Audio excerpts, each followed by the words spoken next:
Hallelujah. Praise the Lord. ಕರ್ತನ ಪರಿಶುದ್ಧ ನಾಮಕ್ಕೆ ಸ್ತೋತ್ರವಾಗಲಿ. It's day 15 of our fasting prayer. ಇವತ್ತು ದಿವಸ 21 ದಿವಸಗಳ ಉಪವಾಸ ಪ್ರಾರ್ಥನೆಯ 15ನೇ ದಿವಸದಲ್ಲಿ ನಾವಿದ್ದೇವೆ. So we are on this subject. Thanksgiving brings many miracles. ಈ ಕೃತಜ್ಞತೆ ಅನ್ನೋದು ನಮಗೆ ಅದ್ಭುತಗಳನ್ನು ತಂದು ಕೊಡುತ್ತದೆ ಅನ್ನುವ ವಿಚಾರವಾಗಿ ನಾವು ಧ್ಯಾನ ಮಾಡ್ತಾ So we ಇದ್ದೇವೆ. were learning about that's miraculous blessings attached to Thanksgiving. ಈ ಕೃತಜ್ಞತೆಯ ಜೊತೆ ನಾವು ಕೃತಜ್ಞತೆಯನ್ನ ಮಾಡುವಾಗ ಅದು ನಮಗೆ ಅದ್ಭುತಕರವಾದ ಆಶೀರ್ವಾದವನ್ನು ತಂದು So ಕೊಡುತ್ತದೆ. number one. ಮೊದಲನೇದಾಗಿ So Thanksgiving it brings perfected healing. ಕೃತಜ್ಞತೆ ಅನ್ನೋದು ನಮ್ಮ ಜೀವಿತದಲ್ಲಿ ನಮ್ಮ ಸ್ವಸ್ಥತೆಯ ಪರಿಪೂರ್ಣತೆಯನ್ನು ನಮಗೆ ತಂದು So ಕೊಡುತ್ತದೆ. Thanksgiving, number two, Thanksgiving qualifies you for more blessings. ಎರಡನೇದಾಗಿ ಕೃತಜ್ಞತೆ ಅನ್ನೋದು ನಾವು ಹೆಚ್ಚಾದ ಆಶೀರ್ವಾದವನ್ನು ಹೊಂದಿಕೊಳ್ಳುವಂತೆ ನಮಗೆ ಯೋಗ್ಯರನ್ನಾಗಿ ಮಾಡುತ್ತದೆ. So number three, Thanksgiving offers the power of God in your impossible situations. ಮೂರನೇದಾಗಿ ನೋಡುವಾಗ ಕೃತಜ್ಞತೆ ಅನ್ನೋದು ನಮ್ಮ ಜೀವನದಲ್ಲಿ ಅಸಾಧ್ಯವಾದ ಪರಿಸ್ಥಿತಿಗಳಿರಬಹುದು, ಆ ಮಧ್ಯದಲ್ಲಿ ದೇವರ ಸಾನ್ನಿಧ್ಯ ಇಳಿಯುವಂತೆ ಮಾಡುತ್ತದೆ. Hallelujah. Hallelujah. So let's move to the fourth point. ನಾಲ್ಕನೇ ವಿಚಾರಕ್ಕೆ ಹೋಗೋಣ. So Thanksgiving, ಈ ಕೃತಜ್ಞತೆ ಅನ್ನೋದು see, it can attract the presence of God. ದೇವರ ಪ್ರಸನ್ನತೆಯನ್ನು And ಆಕರ್ಷಿಸುವಂತದ್ದಾಗಿದೆ. then it drives out the demons. ಅದೇ ರೀತಿಯಲ್ಲಿ ನಮ್ಮಿಂದ ಎಲ್ಲಾ ಸೈತಾನ ದುರಾತ್ಮನ ಕಾರ್ಯಗಳು ನಮ್ಮನ್ನ ಬಿಟ್ಟು ಹೋಗುವಂತೆ So ಮಾಡುತ್ತದೆ. where there is the presence of God, ಎಲ್ಲಿ ದೇವರ ಪ್ರಸನ್ನತೆ ಇರುತ್ತದೋ the demons cannot stay there. ಸೈತಾನನು ಅಲ್ಲಿ ಇರೋದಕ್ಕೆ ಸಾಧ್ಯವಾಗೋದಿಲ್ಲ. If you read about David and Saul, ನೀವು ದಾವೀದನು ಮತ್ತು ಸೌಲನ ವಿಚಾರವಾಗಿ ಓದುವಾಗ Saul was demonly possessed. ಸೌಲನು ಆತನು ದೆವ್ವ ಪೀಡಿತನಾಗಿದ್ದನು. The Bible says that evil spirit was tormenting Saul. ಸತ್ಯವೇದ ಹೇಳುತ್ತದೆ ಸೌಲನನ್ನ ದುರಾತ್ಮವು ಬಾಧಿಸ್ತಾ ಇದ್ದನ್ನು ನಾವು ನೋಡ್ತಾ ಇದ್ದೇವೆ. Then there was a man called David. ಒಬ್ಬ ಮನುಷ್ಯನ ದಾವೀದನೆಂಬ ಮನುಷ್ಯನಿದ್ದನು. He used to play a harp and bring the presence of God. ಆತನ ಕಿನ್ನರಿಯನ್ನ ಬಾರಿಸುವಂತ ಸಂದರ್ಭದಲ್ಲಿ ದೇವರ ಪ್ರಸನ್ನತೆ ಅಲ್ಲಿ ಇಳಿತಾ ಇತ್ತು. Hallelujah. Hallelujah. The Bible says ಸತ್ಯವೇದ ಈ ರೀತಿಯಲ್ಲಿ ಹೇಳ್ತಾ when ಇದೆ. David played the harp, ದಾವೀದನು ಯಾವಾಗ ಕಿನ್ನರಿಯನ್ನ ಬಾರಿಸುತ್ತಿದ್ದನು, so the Bible says the presence of God would come down. ಸತ್ಯವೇದ ಹೇಳ್ತದೆ ದೇವರ ಪ್ರಸನ್ನತೆಯು ಅವರ ಸಮಕ್ಷಮದಲ್ಲಿ ಇಳಿದು ಬರ್ತಾ ಇತ್ತು. That drove away the evil spirit from Saul. ಅದು ಸೌಲನಲ್ಲಿ ಇದ್ದಂತ ದುರಾತ್ಮವು ಓಡಿಸಿದಿಂದ ನಾವು ನೋಡ್ತಾ Today ಇದ್ದೇವೆ. God is speaking to you. ಇವತ್ತಿನ ದಿವಸ ದೇವರು ನಿಮ್ಮ ಜೊತೆ ಮಾತನಾಡುತ್ತಿದ್ದಾರೆ. If you are feeling any demon things happening in your life, ಒಂದು ವೇಳೆ ನಿಮ್ಮ ಜೀವನದಲ್ಲಿ ಯಾವುದೋ ಸೈತಾನನ ಕಾರ್ಯಗಳು ನಡೀತಿದೆ ಅನ್ನೋದನ್ನು ನಿಮಗೆ ಅನುಭವ if ಆಗದಾದ್ರೆ, you are attacked by evil spirits, ನೀವು ಸೈತಾನನ ದೆವ್ವಗಳಿಂದ ನೀವು ಆಕ್ರಮಣ if you ಹೊಂದಿರೋದಾದ್ರೆ, are attacked by evil spirit in your dreams, ನಿಮ್ಮ ಕನಸುಗಳಲ್ಲಿ ಸೈತಾನ ನಿಮ್ಮನ್ನ ಪೀಡನೆಗೊಳಿಸುತ್ತಿರುವುದಾದರೆ, today God says, ಇವತ್ತಿನ ದಿವಸ ದೇವರು ಒಂದು ಮಾತನ್ನು ಹೇಳುತ್ತಿದ್ದಾರೆ. begin to praise God. ದೇವರನ್ನ ಸ್ತೋತ್ರ ಮಾಡುವುದಕ್ಕೆ ಪ್ರಾರಂಭಿಸಿರಿ. Give thanks to God. ದೇವರಿಗೆ ಕೃತಜ್ಞತೆಯನ್ನು ಸಲ್ಲಿಸಿರಿ. That brings down the presence of God. ಅದು ದೇವರ ಪ್ರಸನ್ನತೆಯನ್ನು ನಮ್ಮ ಮಧ್ಯದಲ್ಲಿ ಇಳಿಸುವಂತದ್ದಾಗಿದೆ. That will draw away the devils. ಅದು ಸೈತಾನನ ದೆವ್ವಗಳನ್ನ ನಮ್ಮಿಂದ ಬಿಡಿಸುವಂತಾದ್ರೆ ನಾವು ಅದರಿಂದ ಬಿಡುಗಡೆ ಹೊಂದುವವರಾಗಿರುತ್ತೇವೆ. Number 5, ಐದನೇದಾಗಿ ನೋಡುವಾಗ Thanksgiving ಈ ಒಂದು ಕೃತಜ್ಞತೆ ಅನ್ನೋದು grants you to enter the courtrooms of heaven. ಪರಲೋಕದ ಅಂಗಳಕ್ಕೆ ನಾವು ಪ್ರವೇಶ ಮಾಡುವಂತೆ ನಮಗೆ ಸಹಾಯ ಮಾಡುತ್ತದೆ. The Bible says it. ಸತ್ಯವೇದ ಅದನ್ನ ಹೇಳ್ತಾ ಇದೆ. Psalms chapter 100, ಕೀರ್ತನೆ 100ನೇ ಅಧ್ಯಾಯ verse number 4. 4ನೇ ವಚನ What it says? ಅದು ಏನನ್ನ ಹೇಳ್ತದೆ ನೋಡ್ರಿ. Enter his gates with thanksgiving and his courts with praise. Give thanks to him and praise his name. ಕೃತಜ್ಞತಾ ಸ್ತುತಿಯೊಡನೆ ಆತನ ಮಂದಿರ ದ್ವಾರಗಳಿಗೂ ಕೀರ್ತನೆಯೊಡನೆ ಆತನ ಅಂಗಳಗಳಿಗೂ ಬನ್ನಿರಿ. ಆತನ ಉಪಕಾರ ಸ್ಮರಿಸಿರಿ, ಆತನ ನಾಮವನ್ನು ಕೊಂಡಾಡಿರಿ. The Bible says, ಸತ್ಯವೇದ ಈ ರೀತಿಯಲ್ಲಿ ಹೇಳ್ತಾ when ಇದೆ. you give thanks to the Lord, ನೀವು ಯಾವಾಗ ದೇವರಿಗೆ ಕೃತಜ್ಞತೆಯನ್ನು you ಸಲ್ಲಿಸುತ್ತೀರೋ enter his gates. ನೀವು ಆತನ ಪರಲೋಕದ ಬಾಗಿಲನ್ನು ಪ್ರವೇಶ But ಮಾಡುವವರಾಗಿರ್ತೀರಿ. when you praise God, ಆದರೆ ನೀವು ಯಾವಾಗ ಸ್ತೋತ್ರ ಮಾಡುತ್ತೀರೋ, you enter the court of God. ನೀವು ಯಾವಾಗ ಕೃತಜ್ಞತಾ ಸ್ತುತಿ ಮಾಡುತ್ತೀರೋ, ಉಪಕಾರ ಸ್ತುತಿ ಮಾಡ್ತೀರೋ, ಆವಾಗ ಆತನ ಆ ಪರಲೋಕದ ಅಂಗಳಗಳಿಗೆ ನೀವು ಪ್ರವೇಶಿಸುವವರಾಗಿದ್ದೀರಿ. Hallelujah. Hallelujah. So the sixth point, ಆರನೇ ವಿಚಾರ, thanksgiving, ಈ ಒಂದು ಕೃತಜ್ಞತೆ ಅನ್ನೋದು it triggers a divine favor. ಅದು ಒಂದು ದೈವಿಕವಾದ ಒಂದು ಅನುಕೂಲತೆಯನ್ನು ನಮಗೆ ಒದಗಿಸಿಕೊಡುತ್ತದೆ. Where do you read this? ಎಲ್ಲಿ ನೀವು ಓದುತ್ತೀರಿ? Acts chapter 2 verse number 47. ಅಪೊಸ್ತಲ ಕೃತ್ಯ 2ನೇ ಅಧ್ಯಾಯ 47ನೇ ವಚನ. Thanksgiving triggers divine favor. ನಮಗೊಂದು ದೈವಿಕವಾದ ದಯೆಯನ್ನು ನಮಗೆ ತಂದು ಕೊಡುತ್ತದೆ. The Bible says, all the while praising God and enjoying the goodwill of all the people, and each day the Lord added to their fellowship those who are being saved. ಅಪೊಸ್ತಲರ ಕೃತ್ಯ 2ನೇ ಅಧ್ಯಾಯ 47ನೇ ವಚನ, ದೇವರನ್ನು ಕೊಂಡಾಡುವವರಾಗಿಯೂ ಜನರೆಲ್ಲರ ದಯವನ್ನು ಹೊಂದುವವರಾಗಿಯೂ ಇದ್ದರು, ಕರ್ತನು ರಕ್ಷಣೆಯ ಮಾರ್ಗದಲ್ಲಿರುವವರನ್ನು ದಿನಾಲು ಅವರ ಮಂಡಲಿಗೆ ಸೇರಿಸುತ್ತಿದ್ದನು. The Bible says, while they were praising God, ಸತ್ಯವೇದ ಹೇಳ್ತದೆ, ಅವರ ಸ್ತುತಿಯನ್ನ ಮಾಡುವಾಗ they were having the goodwill of all the people, favor of all the ಆ people. ಜನರ ಎಲ್ಲಾ ದಯೆಯನ್ನು ಅವರು ಹೊಂದಿಕೊಳ್ಳುತ್ತಿದ್ದಾರೆ ಅನ್ನೋದನ್ನ ನಾವು ನೋಡ್ತಾ ಇದ್ದೇವೆ. So number 7, 7ನೇದಾಗಿ, without thanksgiving, ಈ ಕೃತಜ್ಞತೆ ಇಲ್ಲದೆ your prayer is incomplete. ನಿಮ್ಮ ಪ್ರಾರ್ಥನೆ ಅದು ಅಪೂರ್ಣವಾಗಿದೆ. Meaning, when in thanksgiving, when you begin to pray, ಅದರ ಅರ್ಥ ಏನಂದ್ರೆ, ನೀವು ಪ್ರಾರ್ಥನೆ ಪ್ರಾರಂಭ ಮಾಡುವಾಗ you must mix your prayer with thanksgiving. ನಿಮ್ಮ ಪ್ರಾರ್ಥನೆಯನ್ನ ಕೃತಜ್ಞತೆಯೊಂದಿಗೆ ನೀವು ಅದನ್ನು ಮಿಶ್ರಣಗೊಳಿಸಬೇಕು. What is a prayer? ಈ ಪ್ರಾರ್ಥನೆ ಅಂದ್ರೆ ಏನು? So you put your request before God, ದೇವರ ಮುಂದೆ ನಿಮ್ಮ ಒಂದು ವಿನಂತಿಯನ್ನು but ಇಡುವವರಾಗಿ, that's incomplete. ಆದ್ರೆ ಅದು ಅದು ಏನಿದೆ ಅಪೂರ್ಣವಾಗಿದೆ ಎಂದು What ಗಮನಿಸಿ. is a complete prayer? ಈ ಪರಿಪೂರ್ಣವಾದ ಪ್ರಾರ್ಥನೆ ಯಾವುದಾಗಿದೆ? Thanksgiving, ನಾವು ಕೃತಜ್ಞತೆಯನ್ನು ಸಲ್ಲಿಸುವುದು, praising the Lord, ದೇವರನ್ನ ಸ್ತುತಿ ಮಾಡುವುದು, worshiping the Lord, ಆ ದೇವರನ್ನ ಆರಾಧನೆ ಮಾಡುವುದು, then putting out your request to God. ಆದ ನಂತರ ದೇವರ ಮುಂದೆ ನಮ್ಮ ಒಂದು ವಿನಂತಿಯನ್ನ ಇಡೋದಾಗಿದೆ. That is a complete prayer. ಅದು ಒಂದು ಪರಿಪೂರ್ಣವಾದ ಒಂದು ಪ್ರಾರ್ಥನೆಯಾಗಿದೆ. That was how Jesus prayed. ಆ ರೀತಿಯಲ್ಲೇ ಯೇಸು ಕ್ರಿಸ್ತನು ಪ್ರಾರ್ಥನೆ That was how ಮಾಡಿದ್ದಾರೆ. Paul prayed. ಪೌಲನು ಈ ರೀತಿಯಲ್ಲಿ ಪ್ರಾರ್ಥನೆ All the apostles ಮಾಡಿದ್ದಾರೆ. prayed. ಎಲ್ಲ ಅಪೊಸ್ತಲರು ಕೂಡ ಈ ರೀತಿಯಲ್ಲಿ ಪ್ರಾರ್ಥನೆ For ಮಾಡುವರು. example, ಉದಾಹರಣೆಯಾಗಿ you ನೋಡುವಾಗ, know the passage about Jesus raising up Lazarus. ಯೇಸು ಕ್ರಿಸ್ತನು ಲಾಜರನನ್ನು ಎಬ್ಬಿಸುವಂತಹ ಒಂದು ವಾಕ್ಯವಾಗಿದೆ ಅನ್ನೋದು ಓದಿದ್ದೀರಲ್ಲ. What was his prayer before Father God? ತಂದೆಯಾದ ದೇವರ ಮುಂದೆ ಅವರ ಪ್ರಾರ್ಥನೆ ಏನಾಗಿತ್ತು? Jesus said like this, ಯೇಸು ಕ್ರಿಸ್ತನು ಈ ರೀತಿಯಲ್ಲಿ Lord, ಹೇಳಿದ್ದಾರೆ, I give thanks to you because you always hear my prayer.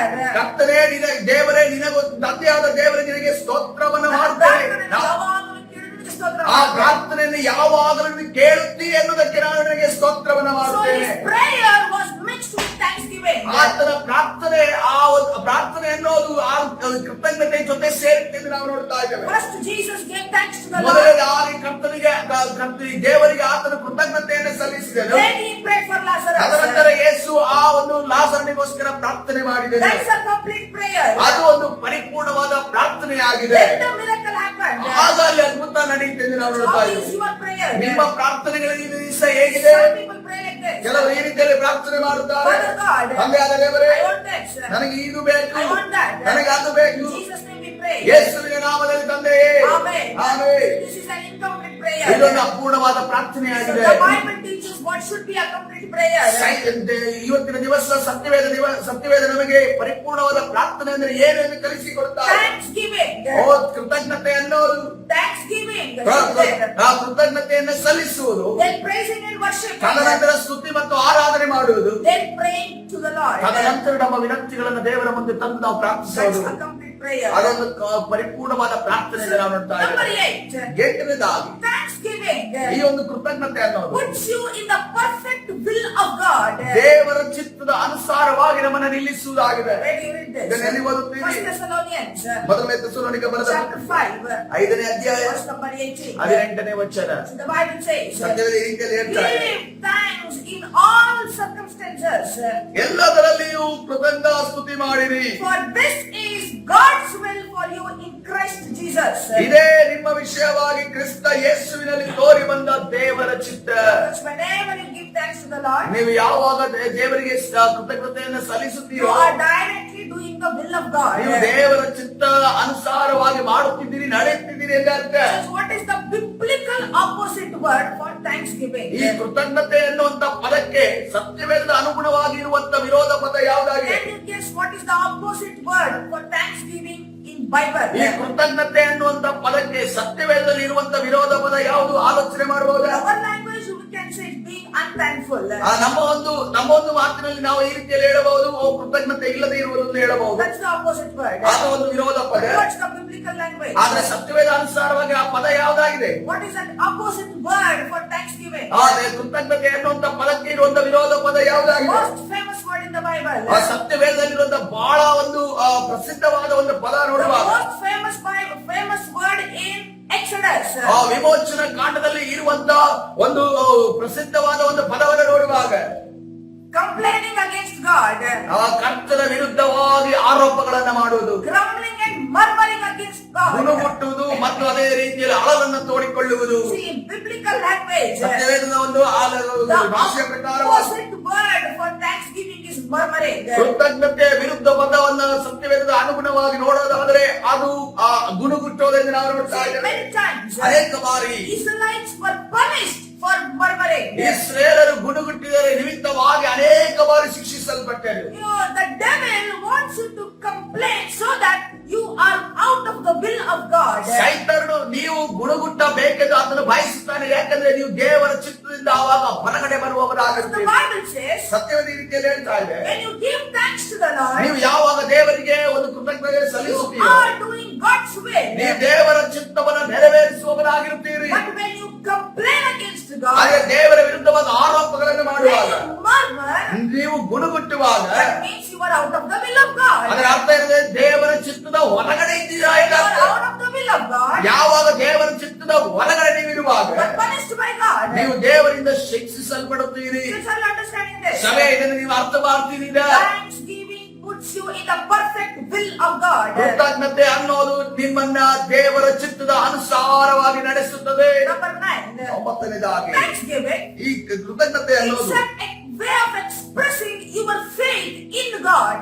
ದೇವರಲ್ಲಿ ನಿಮ್ಮ ನಂಬಿಕೆಯನ್ನ ನೀವು ಪ್ರಕಟಗೊಳಿಸುವಾಗ ನಿಮ್ಮನ್ನ ಮಾಡುತ್ತದೆ. So whenever you when you give thanks to the Lord, ನೀವು ಯಾವಾಗ ದೇವರಿಗೆ ನಂಬಿಕೆ ಕೃತಜ್ಞತೆಯನ್ನು ಸಲ್ಲಿಸುತ್ತೀರೋ that strengthens your faith. ಅದು ನಿಮ್ಮ ನಂಬಿಕೆಯನ್ನ ಹೆಚ್ಚಿಸುತ್ತದೆ. You know, that speeds up your miracles. ಅದು ನಿಮ್ಮ ಅದ್ಭುತಗಳನ್ನು ಇನ್ನೂ ವೇಗವಾಗಿ ನಿಮ್ಮ ಬಳಿಗೆ ಬರುವಂತೆ ಮಾಡುತ್ತದೆ. Read Romans chapter 4, ರೋಮಾಪುರ ಬರೆದ ಪತ್ರಿಕೆ 4ನೇ ಅಧ್ಯಾಯ verses from 20 to 22. 20ರಿಂದ 22 ವಚನಗಳು. What the Bible says. ಸತ್ಯವೇದ ಏನನ್ನ ಹೇಳುತ್ತದೆ It's ನೋಡಿಕೊಳ್ಳಿ. talking about Abraham's faith. ಅಬ್ರಹಾಮನ ನಂಬಿಕೆ ವಿಚಾರವಾಗಿ ಅಲ್ಲಿ ಮಾತನಾಡಲ್ಪಟ್ಟಿದೆ. And because of his faith, how he gave thanks to the Lord. ನಂಬಿಕೆ ನಿಮಿತ್ತವಾಗಿ ಆತನು ಯಾವ ರೀತಿಯಲ್ಲಿ ಕೃತಜ್ಞತೆ ಸಲ್ಲಿಸಿದ, ಕೃತಜ್ಞತೆ ನಿಮಿತ್ತವಾಗಿ ಯಾವ ನಂಬಿಕೆ ನಿಮಿತ್ತವಾಗಿ ಕೃತಜ್ಞತೆಯನ್ನು ಯಾವ ರೀತಿ ಸಲ್ಲಿಸ್ತಾ ಇದ್ದಾರೆ ನೋಡ್ರಿ. Let's read the word, verse number 20. 20ನೇ ವಚನವನ್ನು ಓದಿಕೊಳ್ಳೋಣ. Yet Abraham did not waver through disbelief in the promise of God, but was strengthened in his faith, and he gave glory to God. ದೇವರು ಮಾಡಿದ ವಾಗ್ದಾನದ ವಿಷಯದಲ್ಲಿ ಅವನು ಅಪನಂಬಿಕೆಯಿಂದ ಚಂಚಲ ಚಿತ್ತನಾಗಲಿಲ್ಲ. ದೇವರನ್ನು ಘನಪಡಿಸುವವನಾಗಿ ಆತನು ತನ್ನ ವಾಗ್ದಾನವನ್ನು ನೆರವೇರಿಸುವುದಕ್ಕೆ ಸಮರ್ಥನೆಂದು ಪೂರಾ ಭರವಸವಿಟ್ಟು ದೃಢ ನಂಬಿಕೆಯುಳ್ಳವನಾಗಿದ್ದನು. The Bible says he was giving thanks to the Lord ಆತನು ದೇವರಿಗೆ ಕೃತಜ್ಞತೆಯನ್ನು ಸಲ್ಲಿಸಿದ್ದಾನೆ ಅಂತ ಹೇಳ್ತಾರೆ. because of his faith. ಯಾಕಂದ್ರೆ ಆತನ ನಂಬಿಕೆಯ ಮುಖಾಂತರವಾಗಿ Where there is faith, ಎಲ್ಲಿ ನಂಬಿಕೆ ಇರುತ್ತದೋ there is thanksgiving. ಅಲ್ಲಿ ಕೃತಜ್ಞತೆ ಇರುತ್ತದೆ ಅನ್ನೋದನ್ನು Where ನೋಡಿ. there is thanksgiving, ಎಲ್ಲಿ ಕೃತಜ್ಞತೆ ಇರುತ್ತದೋ comes with faith. ಅದು ನಂಬಿಕೆ ಜೊತೆ ಬರುವಂತದ್ದಾಗಿದೆ. Verse number 21. 21ನೇ ವಚನ. Being fully persuaded that God was able to do what he has promised. This is why it was credited to him as righteousness. ದೇವರನ್ನು ಘನಪಡಿಸುವವನಾಗಿ ಆತನು ತನ್ನ ವಾಗ್ದಾನವನ್ನು ನೆರವೇರಿಸಕ್ಕೆ ಸಮರ್ಥನೆಂದು ಪೂರಾ ಭರವಸವಿಟ್ಟು ದೃಢ ನಂಬಿಕೆಯುಳ್ಳವನಾದನು.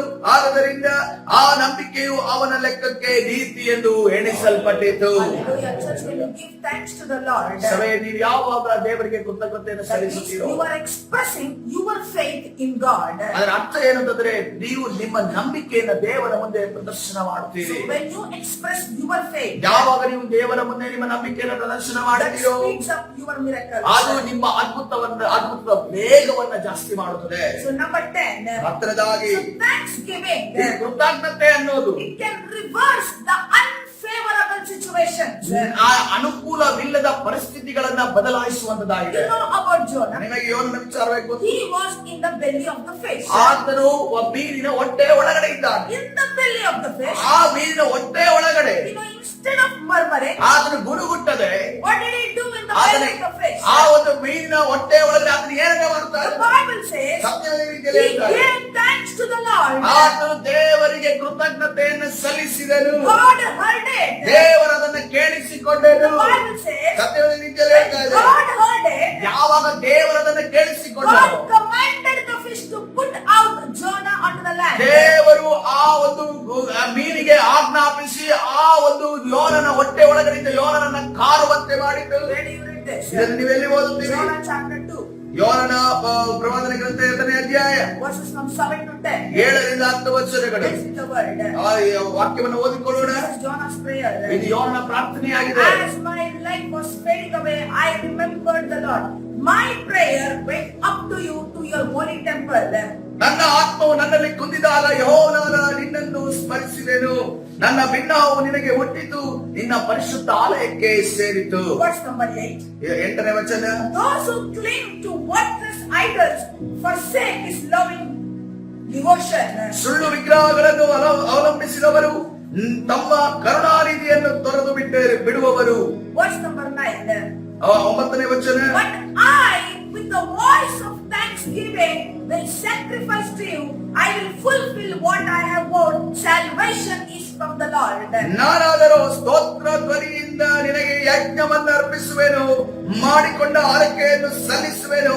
ರಕ್ಷಣೆಯು ಯೆಹೋವನಿಂದಲೇ ಉಂಟಾಗುವುದು. Verse number 10 gives us the miracle. 10ನೇ ಒಂದು ವಚನ ಅನ್ನೋದು ಆ ಯೋನನ ಜೀವಿತದಲ್ಲಿ ಅದ್ಭುತ ಉಂಟ And the ಮಾಡಿದ. Lord commanded the fish, and it vomited Jonah onto the land. ಯೆಹೋವನು ಮೀನಿಗೆ ಅಪ್ಪಣೆ ಕೊಡಲು ಅದು ಯೋನನನ್ನು ಒಣ ನೆಲದಲ್ಲಿ ಕಾರಿ ಬಿಟ್ಟಿತು. Verse number 9. 9ನೇ ವಚನ. It was thanksgiving to the Lord. ಆದರೆ ದೇವರಿಗೆ ಕೃತಜ್ಞತೆಯನ್ನು ಸಲ್ಲಿಸ್ತಾ Verse ಇದ್ದಾರೆ. number 10. 10ನೇ ವಚನ. Miracle. ಅದ್ಭುತ ನಡೀತಿದೆ ನಾವು ನೋಡ್ತಾ So ಇದ್ದೇವೆ. it can reverse the unfavorable situations. ಅನುಕೂಲವಿಲ್ಲದ ಪರಿಸ್ಥಿತಿಗಳನ್ನ ಸಂದರ್ಭಗಳನ್ನ ಅದು ಬದಲಾಯಿಸುವಂತದ್ದಾಗಿದೆ. So number 11. 11ನೇ So ವಿಚಾರ. thanksgiving, ಈ ಒಂದು ಕೃತಜ್ಞತೆ ಅನ್ನೋದು it guarantees miraculous victories.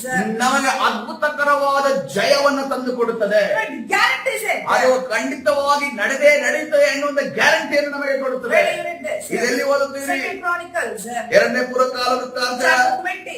20ನೇ ಅಧ್ಯಾಯ Let us read verse number 22. 22ನೇ ವಚನವನ್ನು ಓದಿಕೊಳ್ಳೋಣ. The moment they began their shouts and praises, the Lord set ambushes against the men of Ammon, Moab, and Mount Seir, who had come against Judah, and they were defeated. ಅವರು ಉತ್ಸಾಹಧ್ವನಿಯಿಂದ ಕೀರ್ತಿಸುವುದಕ್ಕೆ ಪ್ರಾರಂಭಿಸಲು ಯೆಹೋವನು ಯೆಹೂದ್ಯರಿಗೆ ವಿರೋಧವಾಗಿ ಬಂದ ಅಮ್ಮೋನಿಯರನ್ನು, ಮೋವಾಬ್ಯರನ್ನು, ಸೇರ್ ಪರ್ವತದವರನ್ನು ನಶಿಸುವುದಕ್ಕೋಸ್ಕರ ಅವರಲ್ಲಿ ಹೊಂಚು ಹಾಕುವವರನ್ನು ಇರಿಸಿದ್ದರಿಂದ ಅಮ್ಮೋನಿಯರು, ಮೋವಾಬ್ಯರು ಸೇರ್ ಪರ್ವತದವರ ಮೇಲೆ ಬಿದ್ದು ಅವರನ್ನು ಪೂರ್ಣವಾಗಿ ಸಂಹರಿಸಿಬಿಟ್ಟರು. Hallelujah. Hallelujah. When you give thanks to the Lord, ನೀವು ಯಾವಾಗ ದೇವರಿಗೆ ಕೃತಜ್ಞತೆಯನ್ನು ಸಲ್ಲಿಸುತ್ತೀರೋ God will fight for you. ದೇವರು ನಿಮಗೋಸ್ಕರ ಯುದ್ಧ ಮಾಡ್ತಾನೆ. When God fights for you, ಯಾವಾಗ ದೇವರು ನಿಮಗೋಸ್ಕರ ಯುದ್ಧ ಮಾಡ್ತಾನೆ, your miracle is guaranteed. ನಿಮ್ಮ ಅದ್ಭುತ ಅದು ಖಂಡಿತವಾಗಿ ಗ್ಯಾರಂಟಿಯಾಗಿ ನಡೆಯುವಂತದ್ದಾಗಿದೆ. Hallelujah. Hallelujah. So, 12th thing, 12 ವಿಚಾರಗಳನ್ನು ನಾವು ಕಲಿತುಕೊಂಡೆವು.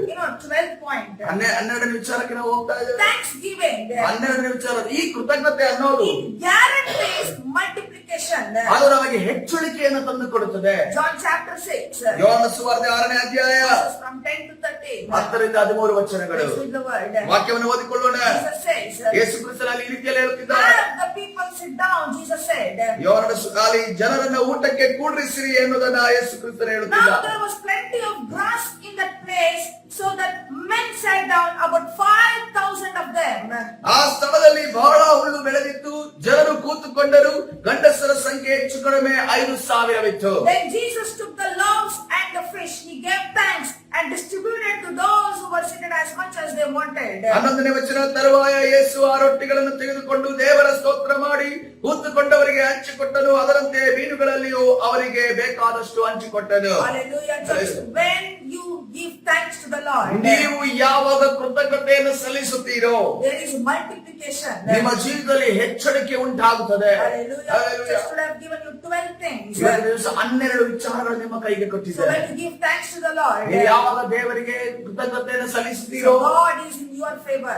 ದೇವರು ನಿಮ್ಮ ಪಕ್ಷದಲ್ಲಿರುವಾತನೇ, ನಿಮ್ಮ Church, ಪಕ್ಷದಲ್ಲಿರುವಾತನಾಗಿ. no matter what all your situations today, ನಿಮ್ಮ ಪರಿಸ್ಥಿತಿಗಳು, ಸಂದರ್ಭಗಳು ಇವತ್ತಿನ ದಿವಸ ಏನೇ ಆಗಿರಲಿ, engage the force of thanksgiving, praise and worshiping to the Lord. ಓ ದೇವರ ಆ ಒಂದು ಕೃತಜ್ಞತೆಯನ್ನು ಸಲ್ಲಿಸುವುದು, ಸ್ತೋತ್ರಗಳನ್ನ ಮಾಡೋದು, ಆರಾಧನೆ ಮಾಡುವುದನ್ನ ನೀವು ನಿಮ್ಮ ಮಧ್ಯದಲ್ಲಿ ತರುವುದಾದರೆ That gives you God's power. ಅದು ನಿಮಗೆ ದೇವರ ಶಕ್ತಿಯನ್ನು ಕೊಡುವಂತದ್ದಾಗಿದೆ. I want to read a word from the Bible. ಸತ್ಯವೇದದಲ್ಲಿ ಒಂದು ವಾಕ್ಯವನ್ನು ನಾನು And ಓದಲು I'm going ಬಯಸುತ್ತೇನೆ. to close this message. ಈ ಸಂದೇಶವನ್ನು ನಾನು ಮುಗಿಸಲಿದ್ದೇನೆ. Acts chapter 16, ಅಪೊಸ್ತಲ ಕೃತ್ಯ 16ನೇ ಅಧ್ಯಾಯ verse number 25 and 26. 25-26 ವಚನಗಳು.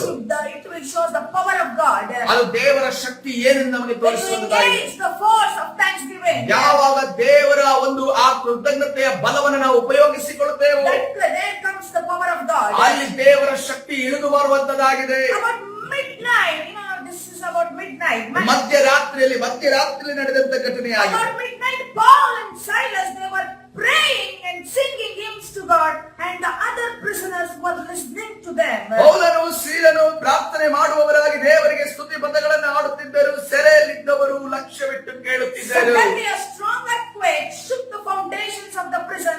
At once all the doors flew open and everyone's chain came loose. ಅಕಸ್ಮಾತ್ತಾಗಿ ಮಹಾಭೂಕಂಪ ಉಂಟಾಯಿತು. ಸೆರೆಮನೆಯ ಅಸ್ಥಿವಾರಗಳು ಕದಲಿದವು. ಅದೇ ಕ್ಷಣದಲ್ಲಿ ಕದಗಳೆಲ್ಲ ತೆರೆದವು. ಎಲ್ಲರ ಬೇಡಿಗಳು ಕಳಚಿ ಬಿದ್ದವು. Thanksgiving, ಕೃತಜ್ಞತೆ, it attracts the power of God. ಅದು ದೇವರ ಶಕ್ತಿಯನ್ನ ಆಕರ್ಷಿಸುವಂತದ್ದಾಗಿದೆ. Hallelujah. Hallelujah. Church too, from today onwards, ಇವತ್ತಿನ ದಿವಸದಿಂದ you have to begin thanksgiving to the Lord. ನೀವು ದೇವರಿಗೆ ಕೃತಜ್ಞತೆ ಹೇಳುವುದರ ಮುಖಾಂತರವಾಗಿ ನಿಮ್ಮ ಪ್ರಾರ್ಥನೆ Your prayer must be included with thanksgiving. ನಿಮ್ಮ ಪ್ರಾರ್ಥನೆಯು ಆ ಕೃತಜ್ಞತೆಯ ಜೊತೆ ಸೇರಿ ಮಾಡಬೇಕಾಗಿದೆ. Now let us begin to pray. ಈ ಸಮಯದಲ್ಲಿ ಪ್ರಾರ್ಥನೆ ಮಾಡೋದಕ್ಕೆ So open your ಪ್ರಾರಂಭಿಸೋಣ. mouth and join with me and let us pray unto ಈ ಸಮಯದಲ್ಲಿ God. ಬಾಯನ್ನು ತೆರೆಯಿರಿ. ಈ ಸಮಯದಲ್ಲಿ ನನ್ನ ಜೊತೆ ನೀವು ಆ ಪ್ರಾರ್ಥನೆಯಲ್ಲಿ ಸೇರಿ ಬನ್ನಿ. I approach every spirit of depression from my life and my family members in Jesus' name. ನನ್ನ ಜೀವನ ಮತ್ತು ನನ್ನ ಕುಟುಂಬ ಸದಸ್ಯರಿಂದ ಯೇಸುವಿನ ಹೆಸರಿನಲ್ಲಿ ನಾನು ಖಿನ್ನತೆಯ ಪ್ರತಿಯೊಂದು ಮನೋಭಾವವನ್ನು ಕಿತ್ತು ಹಾಕುತ್ತೇನೆ. Thank you, Father, for all the blessings you have bestowed upon me in Christ Jesus. ತಂದೆಯೇ, ಕ್ರಿಸ್ತ ಯೇಸುವಿನಲ್ಲಿ ನೀವು ನನಗೆ ದಯಪಾಲಿಸಿದ ಎಲ್ಲಾ ಆಶೀರ್ವಾದಗಳಿಗಾಗಿ ಧನ್ಯವಾದಗಳು.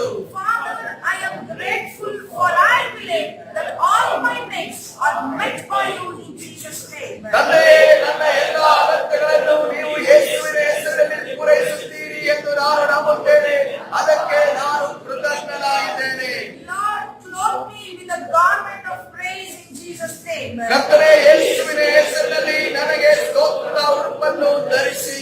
Father, let your spirit fill my heart with the joy of the Holy Spirit in Jesus' name. ತಂದೆಯೇ, ನಿನ್ನ ಆತ್ಮವು ಯೇಸುವಿನ ಹೆಸರಿನಲ್ಲಿ ಪವಿತ್ರಾತ್ಮದ ಸಂತೋಷದಿಂದ ನನ್ನ ಹೃದಯವನ್ನು ತುಂಬಲಿ. Father, I express my gratitude for all you have done, are doing, and will do in my life in Jesus' name. ತಂದೆಯೇ, ನೀವು ನನ್ನ ಜೀವನದಲ್ಲಿ ಯೇಸುವಿನ ಹೆಸರಿನಲ್ಲಿ ಮಾಡುತ್ತಿರುವ ಮತ್ತು ಮಾಡುವ ಎಲ್ಲದಕ್ಕೂ ನಾನು ನನ್ನ ಕೃತಜ್ಞತೆಯನ್ನು ವ್ಯಕ್ತಪಡಿಸಿದ್ದೇನೆ. Father, I thank you because I know that everything is working together for my good in Jesus' name. ತಂದೆಯೇ, ಯೇಸುವಿನ ಹೆಸರಿನಲ್ಲಿ ಎಲ್ಲವೂ ನನ್ನ ಒಳಿತಿಗಾಗಿ ಒಟ್ಟಿಗೆ ಕೆಲಸ ಮಾಡುತ್ತಿದೆ ಎಂದು ನನಗೆ ತಿಳಿದಿರುವುದರಿಂದ ನಾನು ನಿಮಗೆ ಧನ್ಯವಾದ ಹೇಳುತ್ತೇನೆ. May anything designed to bring sorrow into my life be transformed into blessings and joy in Jesus' name. ನನ್ನ ಜೀವನದಲ್ಲಿ ದುಃಖವನ್ನು ತರಲು ವಿನ್ಯಾಸಗೊಳಿಸಲಾದ ಯಾವುದೇ ವಿಷಯವು ಯೇಸುವಿನ ಹೆಸರಿನಲ್ಲಿ ಆಶೀರ್ವಾದ ಮತ್ತು ಸಂತೋಷವಾಗಿ ರೂಪಾಂತರಗೊಳ್ಳಲಿ. Oh Lord, place a new song of praise in my mouth in Jesus' name. ಓ ಕರ್ತನೇ, ನನ್ನ ಬಾಯಲ್ಲಿ ಯೇಸುವಿನ ಹೆಸರಿನಲ್ಲಿ ಹೊಸ ಸ್ತುತಿ ಗೀತೆಯನ್ನು ಇರಿಸಿ. Let there be sounds of rejoicing and celebration in my surroundings and in the homes of everyone participating in this 21 days fast in Jesus' name. ನನ್ನ ಸುತ್ತಮುತ್ತಲಿನ ಪ್ರದೇಶಗಳಲ್ಲಿ ಮತ್ತು ಈ 21 ದಿನಗಳ ಉಪವಾಸದಲ್ಲಿ ಭಾಗವಹಿಸುವ ಪ್ರತಿಯೊಬ್ಬರ ಮನೆಗಳಲ್ಲಿ ಯೇಸುವಿನ ಹೆಸರಿನಲ್ಲಿ ಸಂತೋಷ ಮತ್ತು ಆಚರಣೆಯ ಶಬ್ದಗಳು ಇರಲಿ. Lord, help us to pray in tongues to honor and glorify God. ದೇವರೇ, ನಿನ್ನನ್ನು ಗೌರವಿಸಲು ಮತ್ತು ಮಹಿಮೆಪಡಿಸಲು ಅನ್ಯ ಭಾಷೆಗಳಲ್ಲಿ ಪ್ರಾರ್ಥಿಸುವಂತೆ ಸಹಾಯ ಮಾಡಿರಿ. Amen. In Jesus' name we pray this prayer. ಯೇಸುವಿನ ನಾಮದಲ್ಲಿ ಪ್ರಾರ್ಥಿಸುತ್ತೇವೆ ತಂದೆ. Amen. Amen. Praise the Lord. ಕರ್ತನ ಪರಿಶುದ್ಧ ನಾಮಕ್ಕೆ ಸ್ತೋತ್ರವಾಗಲಿ. Even according to Psalms chapter 100 verse number 4. ಕೀರ್ತನೆ 100ನೇ ಅಧ್ಯಾಯ 4ನೇ ವಚನದ ಪ್ರಕಾರವಾಗಿ ದೇವರು ನಮ್ಮನ್ನೆಲ್ಲರನ್ನು ಆಶೀರ್ವದಿಸಲಿ.